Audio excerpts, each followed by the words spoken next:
Welcome, everyone. I'm Sandra Bargman. A few years ago, I wrote and performed a solo show called The Edge of Every Day, which was an exploration of the rough edges and contradictions we all face and grapple with. The show hit a nerve, and the relevance of the topic would only grow over time more than I could have foreseen. So, here we are.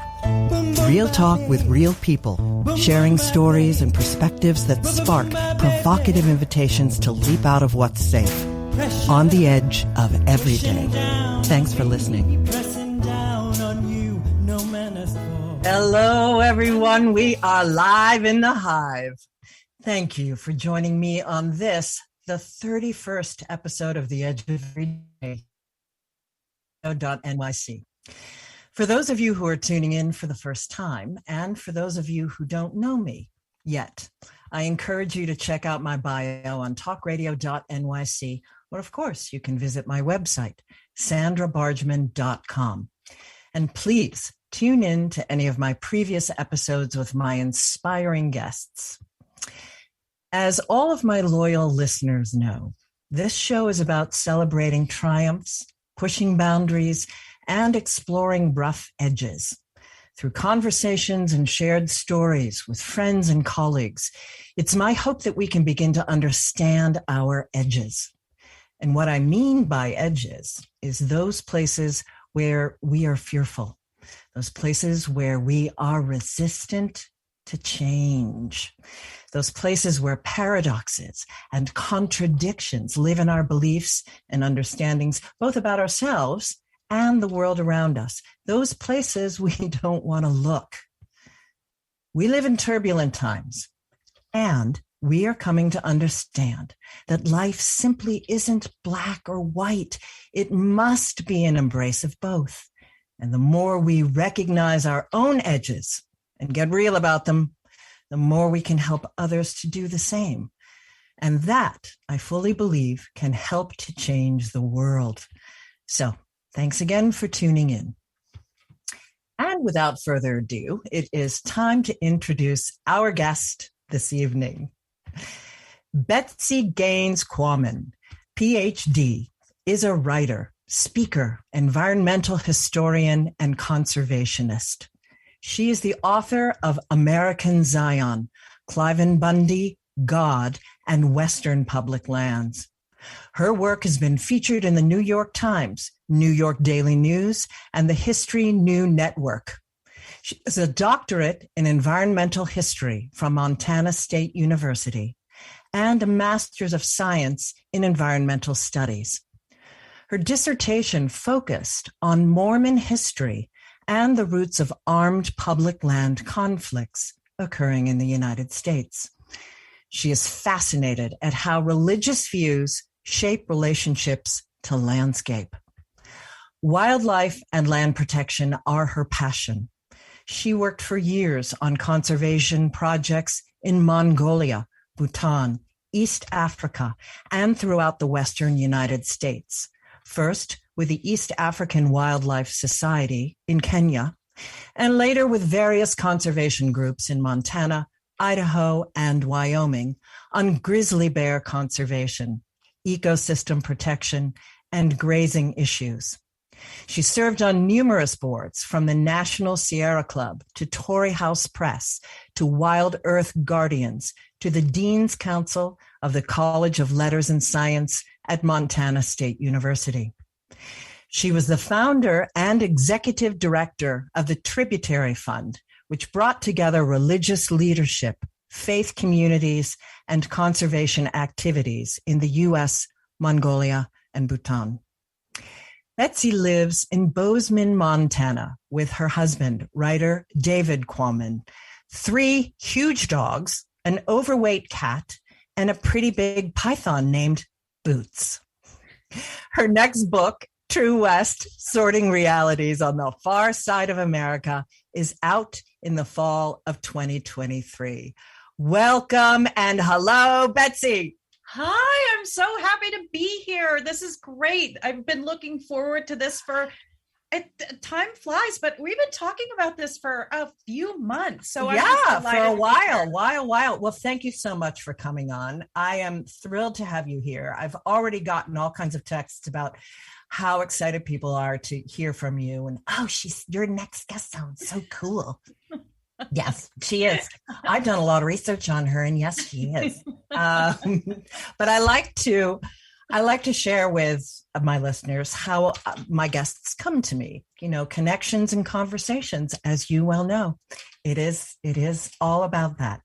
So I know you through our mutual friend Leslie Michaels, who was just on my show last week. Oh, good. Yeah. Plugging her glorious book. Yes. On the Shoulders of Mighty Women, in which I have a chapter. I was going to say, you're in it. I'm in it.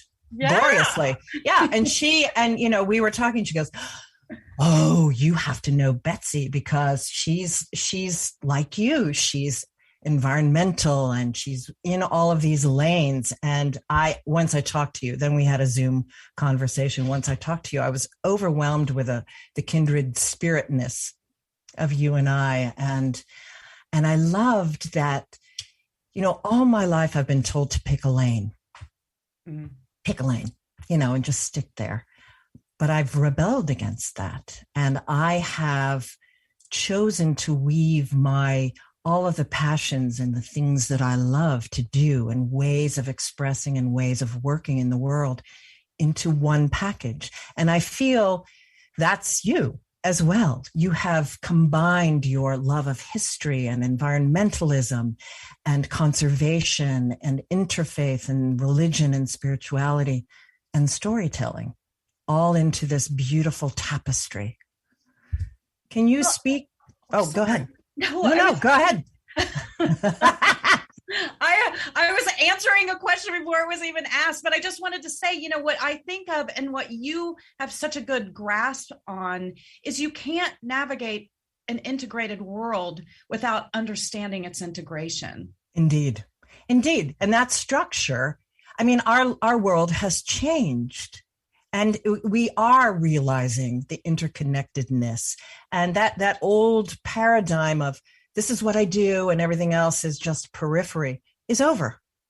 The young people call it multi-hyphenate, and we are multi-hyphenates. So how did you stack up and how did you weave, without going too far back into your childhood, how did you weave this tapestry? What was the evolution of that? Well, I really do have a specific moment when I think I realized how fragile the world was and how important it was for me to be a part of keeping it whole and healthy. And gosh, since I had this moment, things have accelerated and we have a lot of work to do. But when I was growing up, I volunteered at the Cincinnati Zoo and did it from the age of 8 to 18, and was able to do any number of amazingly cool things. But one of the things that would happen is when it would rain, I grew up in Cincinnati, and it would rain really hard. It would just come down like cats and dogs. And I would be out on the zoo grounds and would race to the shrine for the last passenger pigeon, Martha, that died at the Cincinnati Zoo. And she was the last member of her species. And I remember thinking, when I was in this essentially mausoleum for her, she's at the Smithsonian now, what extinction means and how final that is. And I think it impressed me so much because I would be in there alone as an 8, 9, 10, 11-year-old girl and would sit with Martha. She was someone I grew up with. And in that experience, I really vowed to take care of the Earth species. That was something that I was going to do. And I realized as I got into conservation, I got right into conservation. As soon as I graduated from college, I was the environmental reporter for the Telluride Times Tribune. That's in Colorado, and wonderful, wonderful experience. And then I moved to Kenya and worked for a wildlife magazine there. And then I came back and got my master's and worked on conservation issues in the Northern Rockies, grizzly bears, fish, rivers, large landscapes.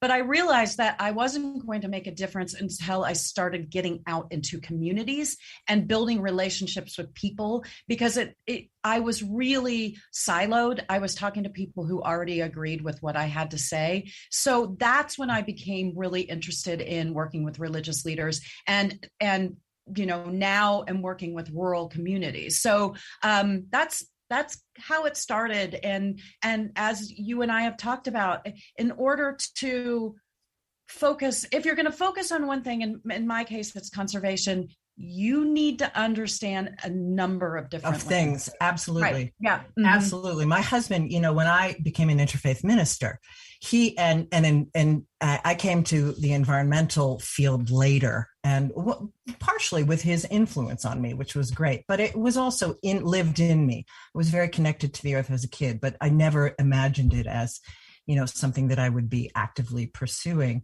But he always connected, the climate change and the climate crisis needs the faith leaders and needs conversation, getting them on board. Yeah. And that's when things are going to move forward.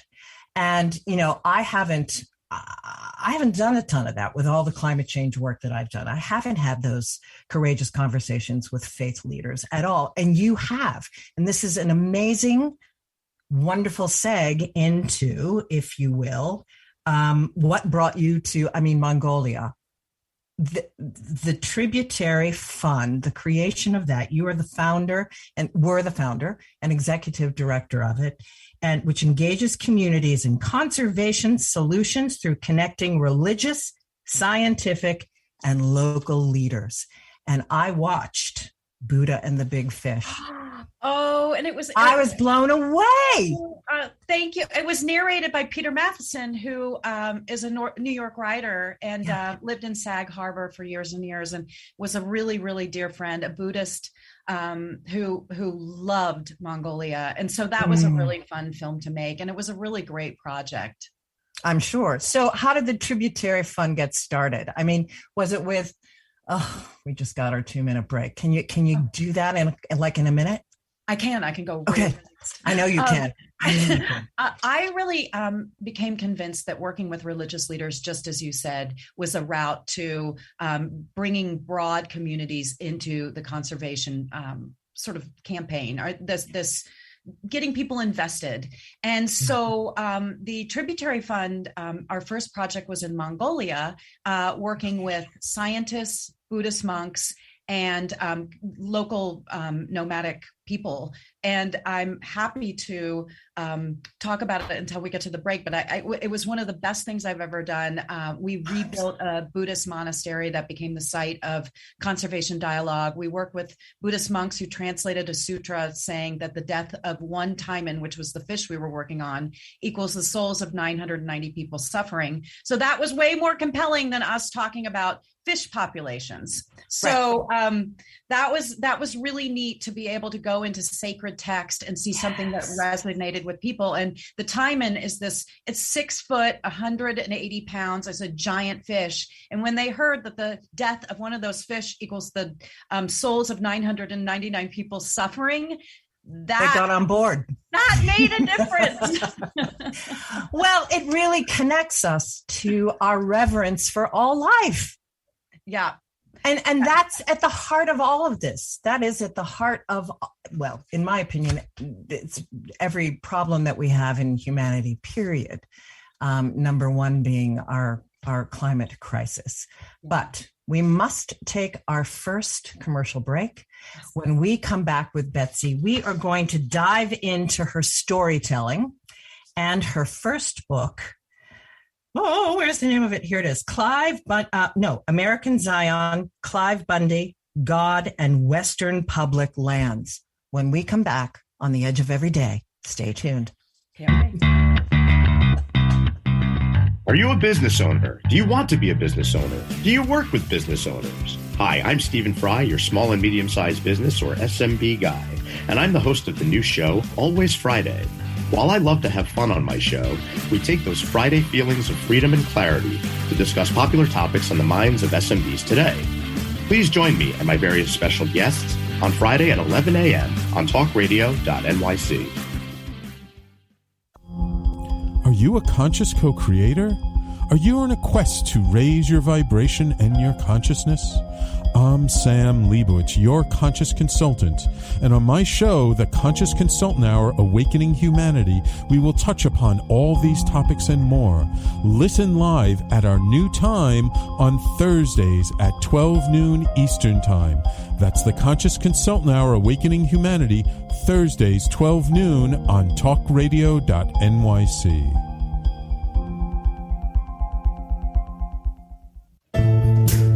Are you on edge? Hey, we live in challenging, edgy times, so let's lean in. I'm Sandra Bargman, the host of The Edge of Every Day, which airs each Monday at 7 p.m. Eastern Time on talkradio.nyc. Tune in live with me and my friends and colleagues as we share stories and perspectives about pushing boundaries and exploring our rough edges. That's The Edge of Every Day on Mondays at 7 p.m. Eastern Time on talkradio.nyc. You're listening to Talk Radio NYC. Uplift, educate, empower.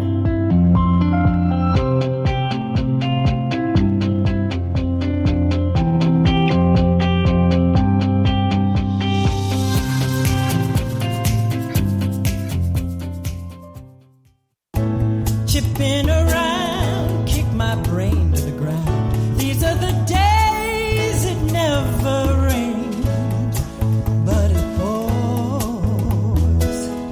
on the edge of every day, and we are back with Betsy Gaines Quammen. Is it Quammen or Quammen?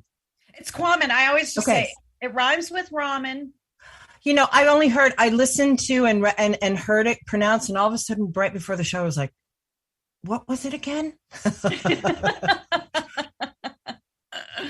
So before we dive into storytelling, I do want to make a point that I'll do this again at the end of the show, but your CV, when you go to Betsy's website, as I suspect you will all want to do ASAP, click on her CV, the publications, the films that she's done, it's unbelievable.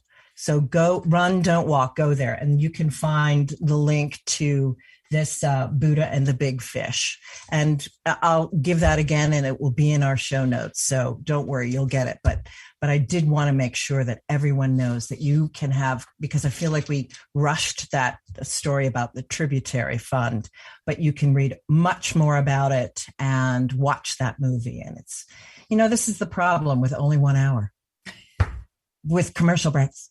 You just don't have all the time in the world. And how much do you push forward? So enough chit chat. I'm going to push forward onto storytelling and your first book. So I read, got your BA in writing. So I suspect storytelling and writing was also really kind of your first avenue. As a journalist, you're really connected to storytelling. Did you ever perceive that you were going to write a book? What was the spark for American Zion, Clive Bundy, God, and Western Public Lands? Well, it wasn't. It came out of my dissertation, and that's right. I didn't remember hearing you say that. No, that's okay. I'm married to a writer who I don't even know how many books he's done now. He wrote for National Geographic forever. I mean, he's really prolific. Yeah. He's prolific and he's brilliant. And so I didn't exactly aspire to be a writer. I really, my work came out of my activism, but what I found was that in writing the dissertation, on, and it's about Mormon settlement in the West and how some of the roots of early Mormon theology have influenced some of the land use wars and conflict. And quite honestly, I was able to kind of look at a roadmap that takes us to rebellion on public land right to January 6th. So there are influences, and I felt really strongly about it. I mean, I was seeing these things. I was seeing religious facets that were validating acts of violence. And so when I started the book, I was looking at how conservation was being impacted by rebellion on public lands. And I don't know if your audience remembers, there were two incidents in particular. There was an incident in Nevada, where a ranching family named the Bundys went off, engaged in a standoff against law enforcement, and nobody was killed, but militia from all over the country joined in. The feds turned tail, and it became one of the most galvanizing moments in militia, modern militia history in the United States. The second incident was the takeover of a wildlife refuge in Oregon, where armed occupants were there for 41 days. And this was federal land. This was a wildlife refuge that families go to and birdwatch, and they were there for 41 days. They desecrated sacred native, Northern Paiute land.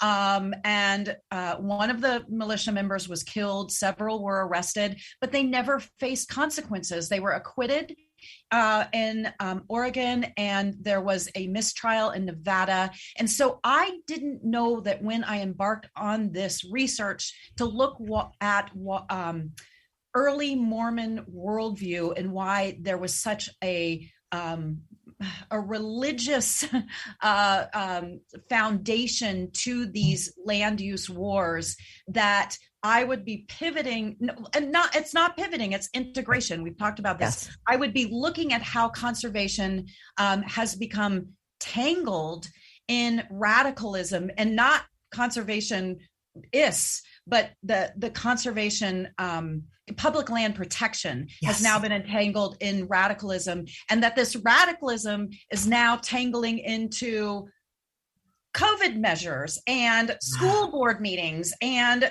Stop the Steal and January 6th. And it's the same people who are, were involved in this, what I thought was an outlier event. But then I visited the family in 2015. 2016 was the Oregon takeover. And then from there, this movement has just metastasized. How was it to meet the family? My God.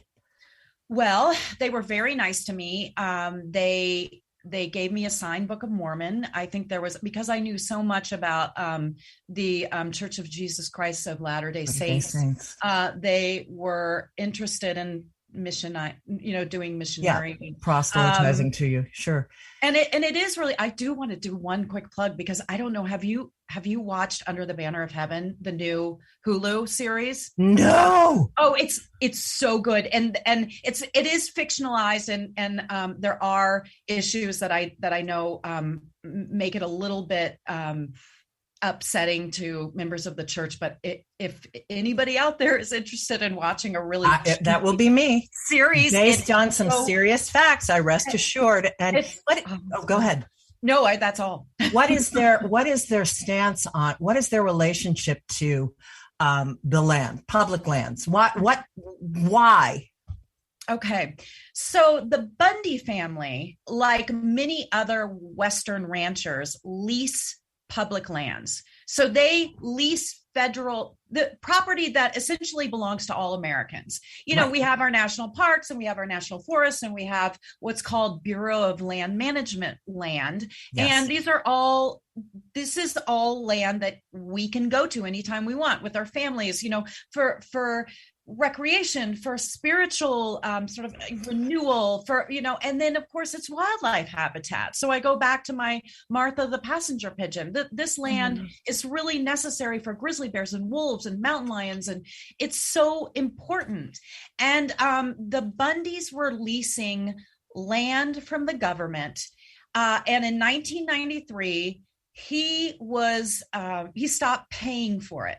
And this was because there was an endangered species that used the land that he's in the Mojave Desert. So it's not a great place for cows anyway, but it's a great place for the desert tortoise. And this is a species that they were seeing numbers plummet. And what they did was, Bruce Babbitt at the time was the Department of Interior under Clinton. And he talked to these ranchers who were leasing public lands. And he said, we will pay you money. We will buy you out so that we can protect this habitat. And it's really incredible habitat that's not great to ranch. I mean, it's a terrible, cows, there's not a lot there. It's great for— This is a good deal. Take it. So it's kind of like if you had a landlord that was going to be, you know, wanting another tenant, that they would come to you and say, we're going to give you money to move out. I mean, they were leasing this. They weren't, they didn't own it at all. Yeah. But he refused, and he stopped paying his bills. And 20 years later, the government finally got around to going and confiscating his cows. He let the militia know. They all flocked there. There were anywhere between 750 and 1,000 militia that came in. And then I should say there were also like other families, and it wasn't all militia. It wasn't all people with AR-15s, but they were there. There they were. And the government backed down because they didn't want to have bloodshed. They didn't want to see what happened in Waco, which is always something that is talked about at these events. And so when I wrote American Zion, I thought people really need to know about what's happening in the West. And I think that people, the West is little understood. I mean, I think people think cowboys and they think of the show Yellowstone, and they they think of the myths of machismo and I'm so independent individualism. And so I wanted people to know that there are things happening out here that are dangerous and could affect the rest of the country, and did affect the rest of the country. I just, the networks out here really helped to empower some of what we saw on January 6th. And so, so when I wrote American Zion, I did it as a, sort of act of activism, but I will say I had a great time writing it. And as I took a dissertation, which is notoriously dry, and I think of you saying my CV is just an academic CV. You're supposed to put on every little thing you've ever done, and it's so boring to read. But it's not boring. No. but the book, the dissertation was boring. And then when I wrote the book, I thought, okay, this is a juicy story. I can maybe make it so that people are going to actually want to turn the page. And it's going into its second printing. So I guess it worked. Yay. Congratulations. I expect a signed copy. Oh, I'll send you one, of course. Oh, thank you. Okay. I still want to know what the religious reason, what or excuse for this behavior. Of course, I'm always fascinated by, what kind of excuse is going to be pulled out religiously for this kind of behavior.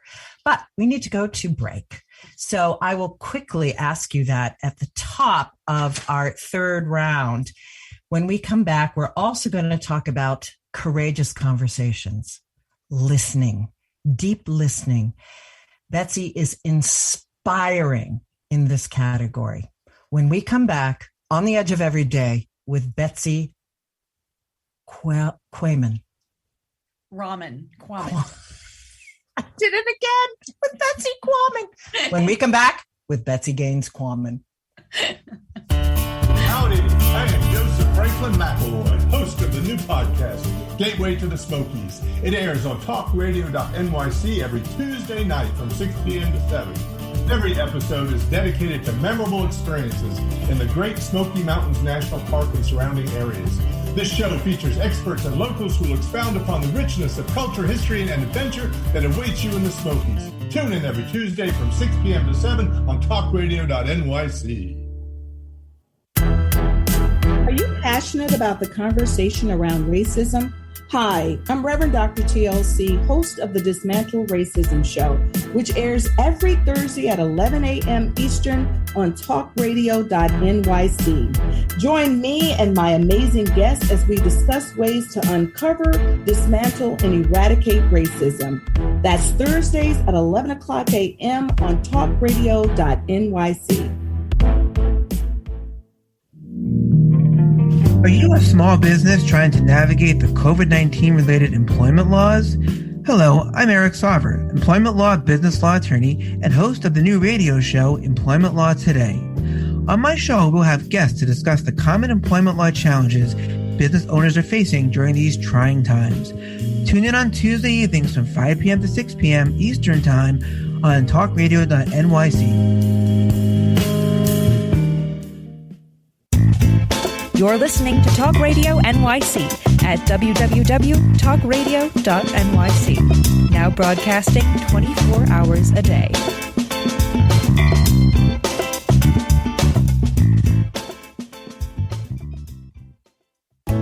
Chipping around, kick my brain to the ground. These are the days it never rained, but it pours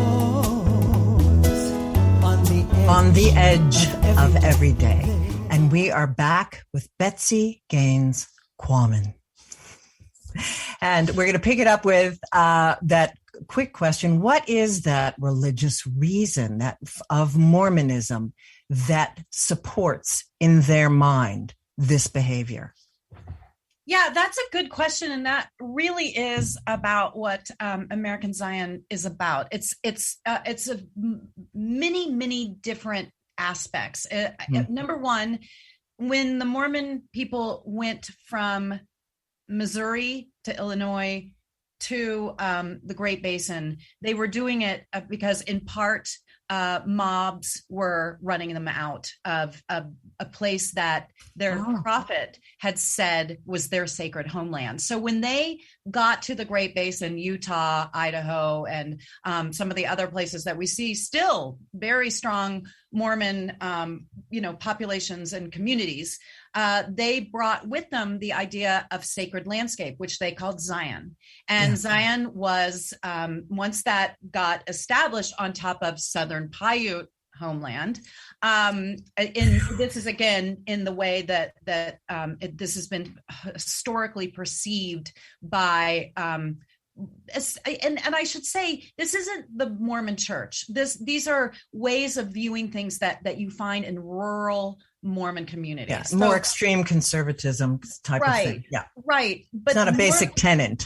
It's exactly. And the church has actually condemned the actions of the Bundys. But you had this idea that Zion, sacred homeland, was, it was theirs. It just happens to be also overlaid on public lands. So that was one thing. They also have a very specific religious obligation to the Constitution. So the Bundys would tell you that they understand the Constitution better than you do, and it's incumbent upon them to protect it. So some of their actions go back to that. There's prophecy and apocryphal prophecy, and I mean it's very interesting. To read about this history, but they can justify their actions by prophets, by prophecies, by it really is early Mormon theology. At least they feel they can justify it. So it's I as I said, it was a really fun book to write because there's a lot of these kind of archaic, obscure, this was the time of polygamy. So I also write extensively about polygamy, and because that's the other reason that they went to the Great Basin in order to practice polygamy. So yeah. I can't wait to read it. I cannot wait. You'll be getting a copy. Yes, and you'll be getting a CD of The Edge of Every Day. Oh, goody! Yay, which you can get on Amazon.com and on CD Baby.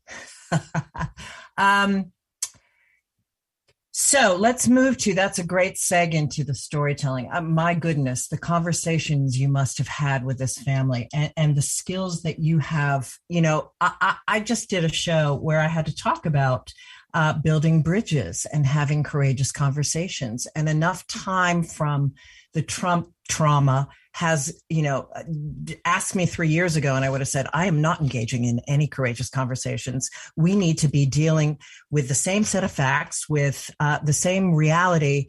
And I've come full circle. I've come back to know, at knowing full well that now is the time to step into the power of courageous conversations. And your work is and your next book is employing this so incredibly. So your next book, due out in fall 2023, correct? Yes.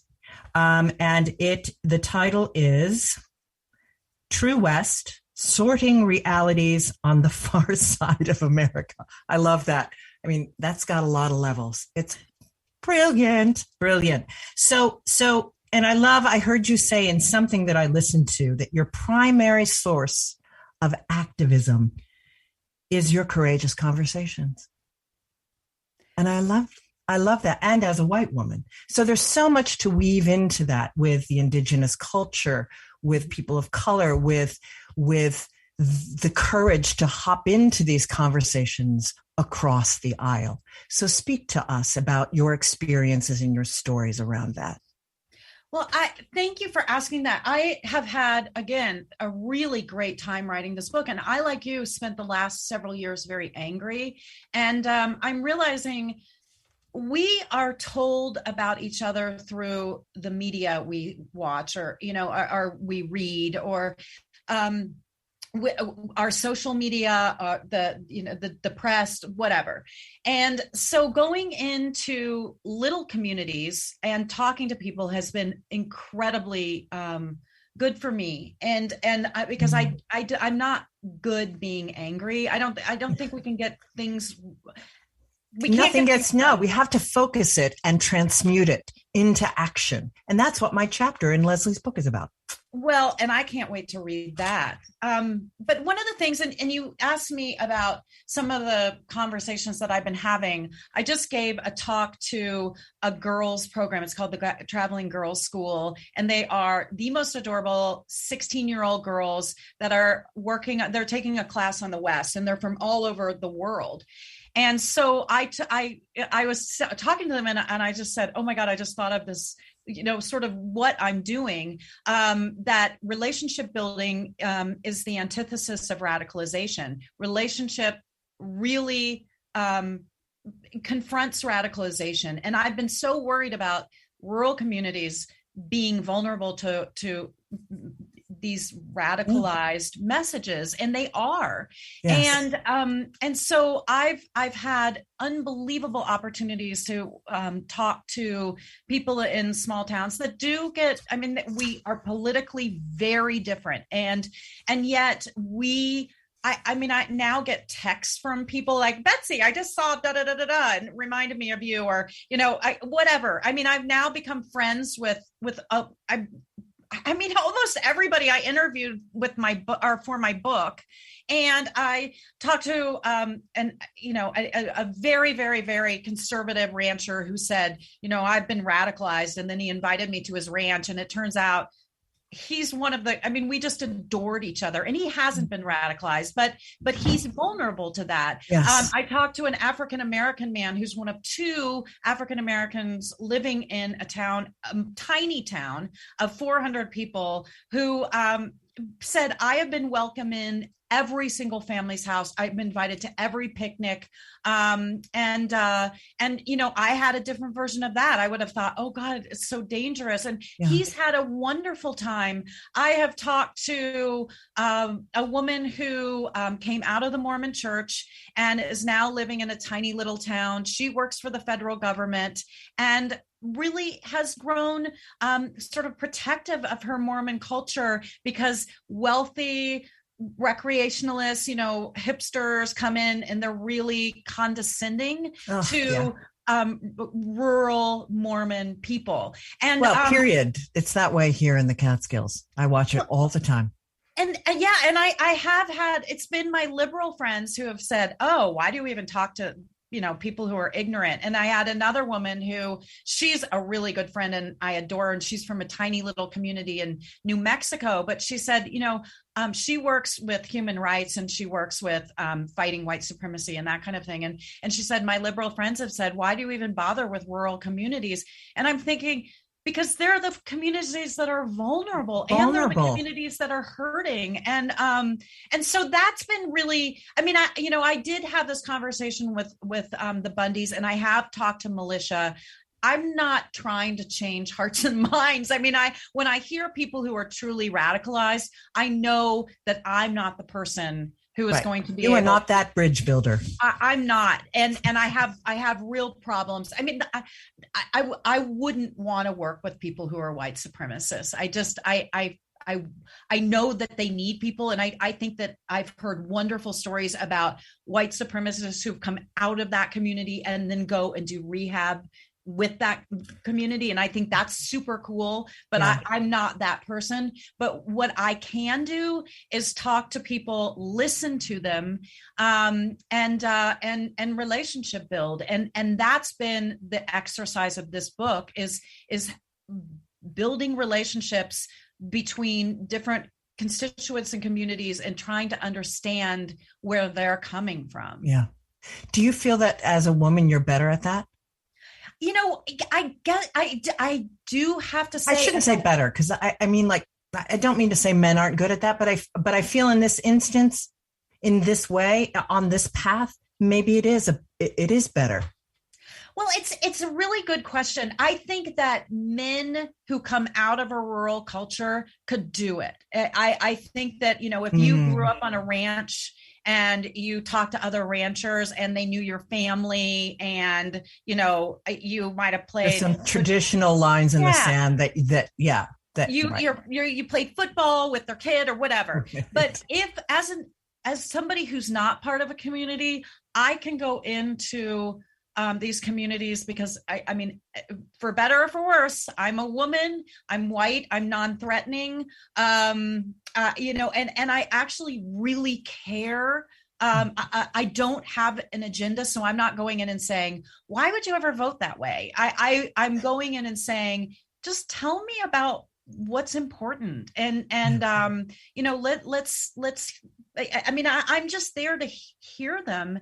And I actually think one of the coolest things, Sandra, is that because of COVID, people were so hungry for conversation. Oh, yes, absolutely. That I was just invited in. I sat and had coffee in people's kitchens. I sat, I went in to coffee houses. I met one guy who retired from the railroad, at his favorite bar. And it was right across the street from the old depot. And, I've been on ranches. I've been on farms. I've been on kayaking trips. I've been on hikes. I'm just here to listen and let's do something cool. And that's what I've been doing for the last.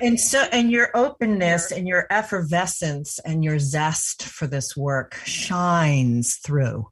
And so, that is extraordinary. And I can really take a great lesson from you.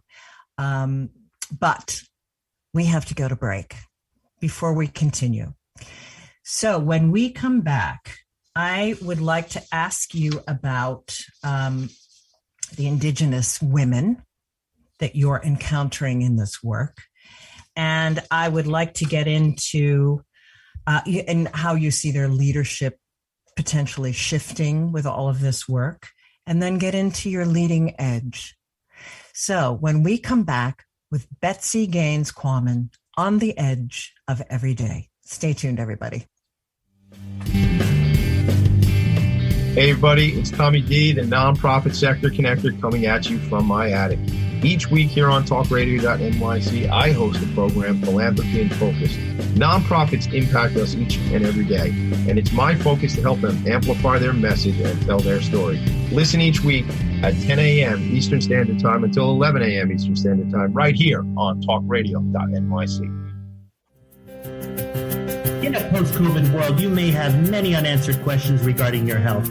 Are you looking to live a healthier lifestyle? Do you have a desire to learn more about mental health and enhance your quality of life? Or do you just want to participate in self-understanding and awareness? I'm Frank R. Harrison, host of Frank About Health, and each Thursday, I will tackle these questions and work to enlighten you. Tune in every Thursday at 5 p.m. on talkradio.nyc, and I will be frank about health to advocate for all of us.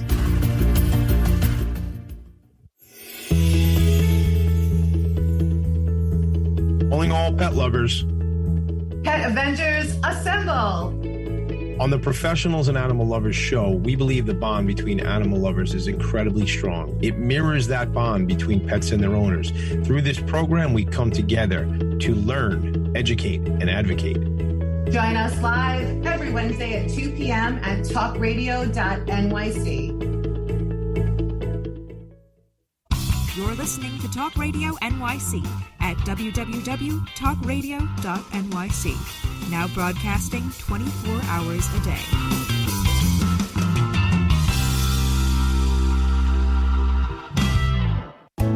Chipping around, kick my brain to the ground. These are the days it never rained, but it pours on the edge of every day. And we are back with Betsy Quammen. Before we dive into the indigenous and women of color question, I do want to quickly ask you, has there been something in these courageous conversations, in your willingness to open up and to reach out? Are there any techniques or things that you are surprised that you learned in this work? Something that you didn't expect that you can share with our listeners as they contemplate how it is they might start to have these difficult and courageous conversations? Yeah, two things come to mind.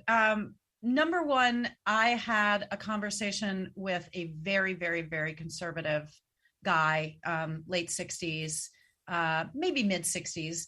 And, we talked about any number of issues. I mean, I actually spent the day with him, riding around in his truck, and he wrote me afterwards, and he said, if I hadn't been able to meet you, I would have been scared of who you are. Like if I had not had my time with you, I would have been scared of you because of the way liberals are portrayed to conservative people. I mean, we're essentially being sketched by Tucker Carlson or Sean Hannity, and just hanging out with him. I mean, that meant a lot to me that he would be willing to say that, because he and I have really become friends. The other thing that surprised me is that I spent a lot of time with a woman who was an adamant anti-vaxxer and really influenced by QAnon. And I was far more sympathetic with her, not her ideology, but the real manipulation that had been done to her through various channels on social media. I didn't realize how, I'm talking about vulnerable rural communities, but there are a lot of really vulnerable people who spend hours on the internet and get just pulled sucked right in. Right. And I had been so angry about that. And in talking to her, I just felt sad. And she's part of a family of this family in very, very rural, like right up on the North Dakota border that I've been spending a ton of time with. And her conspiracy theories have really interfered with her family relationship. So those two things. Compassion. I'm hearing compassion and empathy. Yeah. I mean, compassion and empathy. And you also said earlier, I'm not going to go down some rabbit hole with some crazy talk. you know where to draw your line in the sand and where your boundaries are, but your willingness to put that line far out and to fill that space with empathy and compassion is what invites people over the bridge. Yeah. Amen. Beautiful. So what's, as you are working with, I shouldn't assume you are you working with Indigenous women and women of color in this quest?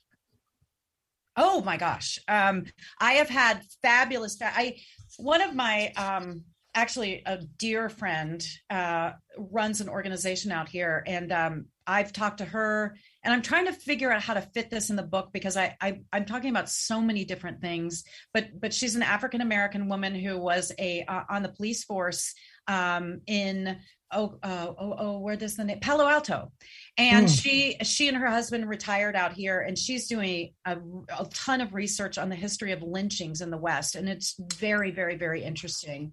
It's really brutal, and so she and I have in fact, she called today, and I need to call her back. So I also have talked to, I cannot tell you the Native women that I've come across in my work. And some of them are really dear friends. My friend Francine is an oral historian. She just got her master's at Columbia, and she is doing the oral tradition of bison and looking at bison herds all throughout the West and how different tribes encountered bison and how they use bison and what are they doing now, because right now in Yellowstone, because of the park being an arbitrary boundary, bison migrated and they moved throughout the West, and they kill bison every year that leave park boundaries because of local ranchers who don't want bison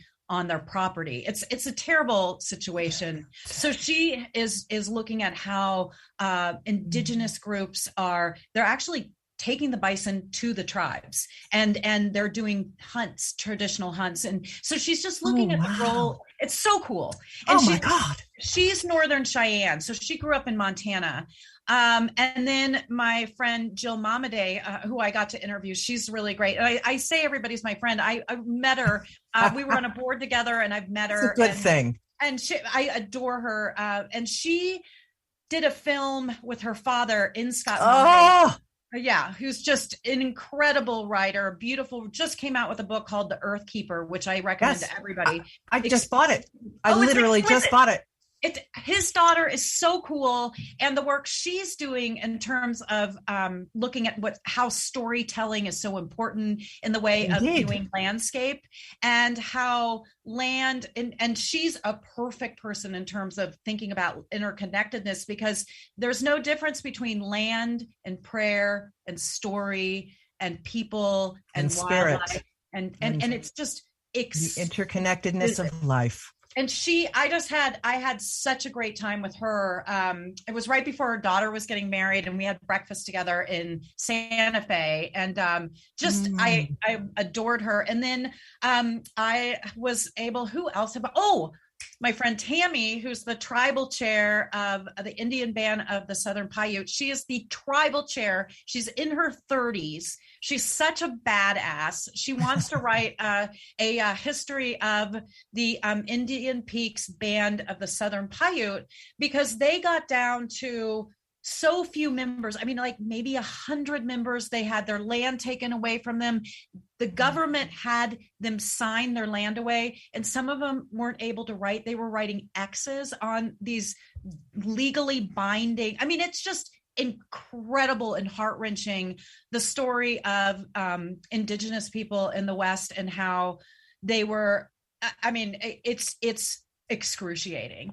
And so I have been able to, Francine lives here in town, where we serve on the Wild Earth Guardians board together. And she's so great in doing this amazing bison work. Tammy, I interviewed for American Zion, and Jill, I interviewed for True West. So Yeah. And then, oh gosh, and one other person who everybody needs to know about is a woman named C. Marie Furman, who I'm trying to get now on the Wild Earth Guardians board, which is a great organization looking at protecting Western landscape, because at the end of the day, that's my greatest passion. But she's this exquisite poet and writer. And I've become friends with her during pandemic, and we've just written to each other. And now we'll do a direct message. And both of us are, every time I hear from you, my heart just like explodes. I mean, and I was able to meet her after having this relationship just on virtually or online, and I finally met her, and we were both like, oh my God, you're the best human. Rejoicing. And she's incredible. She is such an exquisite writer and poet, and she's in Idaho. So anyway, yes, I have been very lucky in meeting unbelievably cool indigenous women. And it's all your story, and you're all working and uplifting each other. And that's, in this part of the country that desperately needs you, as they all parts of our country need the women to uplift and bring us to new conversations and new understandings, as we know. Well, where people can find you, Betsy Gaines Quammen.com. Mm-hmm. Are there any other, and the name, your book, can they find that on your website, or is there another place? You can order it anywhere.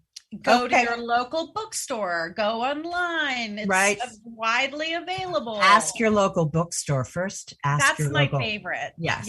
And if you must get it on Amazon, go for it. But they've got it. Yes, excellent. And be on the lookout for the next book coming out in the fall of 2023. And are there any other resources that you can share with our listeners? You mentioned the wildlife that you're on the board. Is that's also on your website? Any other resources that people can go to find out more about your work and what's happening in that part of the world? And Courageous Conversations. Oh gosh. I mean, I bet you and I could give a million ideas for that. Righteous Mind. Yes. Jonathan? Oh yeah. Yes. I love that book. And that's really, really helped me frame some of my conversations. Jonathan Haidt.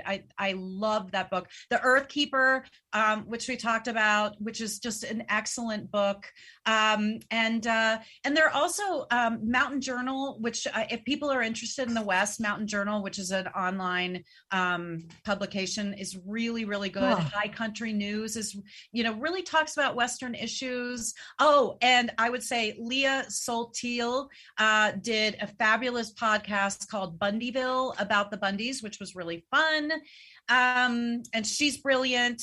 And so I could go on and on and on and on. Excellent. That's perfect. That's a glorious start for our listeners and for me as well. And I can't thank you enough for coming on The Edge of Every Day. It has been a joy and a delight, as I knew it would be, to spend this hour with you. Thank you for having me. This is so much fun. I can't wait to have this be continued. I'm ready to talk to you again tomorrow. Excellent. I would love to book you. Let's do it. And to our listeners, thank you so much for tuning in. Until the next time we speak, remember, you are always at the edge of the miraculous. Take good care. This is our last dance.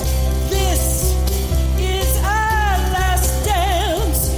This is ourselves under pressure. Under pressure. Under pressure.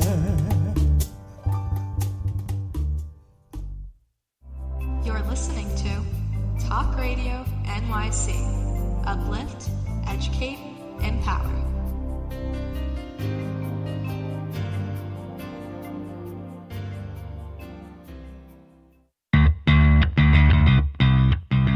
Are you a business owner? Do you want to be a business owner? Do you work with business owners? Hi, I'm Stephen Fry, your small and medium-sized business or SMB guy, and I'm the host of the new show, Always Friday.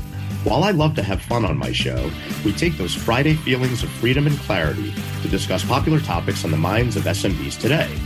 Please join me and my various special guests on Friday at 11 a.m. on talkradio.nyc. Are you on edge? Hey, we live in challenging, edgy times, so let's lean in.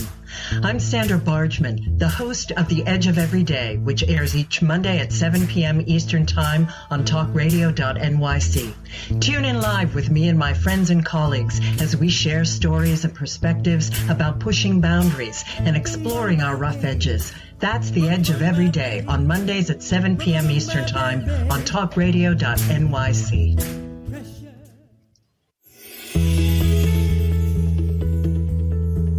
Calling all pet lovers.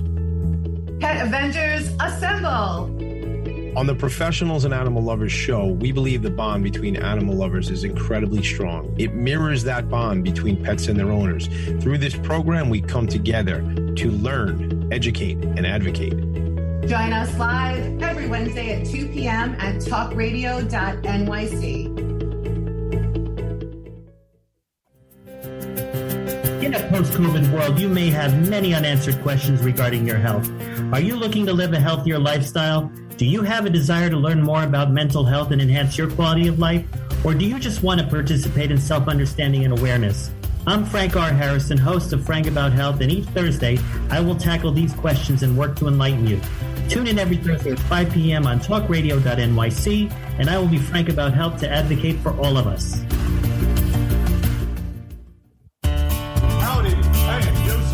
McElroy, host of the new podcast, Gateway to the Smokies. It airs on talkradio.nyc every Tuesday night from 6 p.m. to 7. Every episode is dedicated to memorable experiences in the Great Smoky Mountains National Park and surrounding areas. This show features experts and locals who will expound upon the richness of culture, history, and adventure that awaits you in the Smokies. Tune in every Tuesday from 6 p.m. to 7 on talkradio.nyc. You're listening to Talk Radio NYC. Uplift, educate, empower.